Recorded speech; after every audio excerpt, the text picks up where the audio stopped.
तो आप लोग एक बाइनेंस अकाउंट से दूसरे बाइनेंस अकाउंट को कैसे अपनी यूएसडीटी सेंड कर सकते हैं। तो इसके लिए आपको सबसे पहले अपनी बाइनेंस ऐप ओपन करना है, सही है। और इसके बाद मोर के ऑप्शन आपको नज़र आता है, ये सिलेक्ट करना है और फिर आपको सेंड सेलेक्ट करना है और इधर बाइनेंस आईडी जो फोर्थ नंबर पे है, सही है। और इधर उसका आईडी पेस्ट करना है जिसको आपको यूएसडीटी सेंड करना है या आपको अपने अकाउंट में यूएसडीटी सेंड करना है।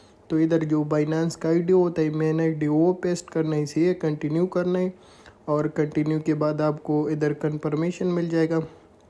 तो आपको कन्फर्म करना है कि ये वाला आईडी है, सही है। और इसके साथ साथ जब ये कन्फर्म हो जाते हैं तो आपको इधर अपनी यूएसडीटी सेंड करना है। मसलन आपको कितना यूएसडीटी सेंड करना है तो वो सिलेक्ट करना है, सही है। और फिर से कन्फर्म करना है, इधर उसका नेम सब कुछ आ जाएगा तो आपको पूरा कन्फर्मेशन मिल जाएगा। और इसके साथ साथ आपने जो मोबाइल नंबर दिया है बाइनेंस अकाउंट पे, तो इसको एक वेरिफिकेशन कोड जाते तो इधर डाल देगा, सही है।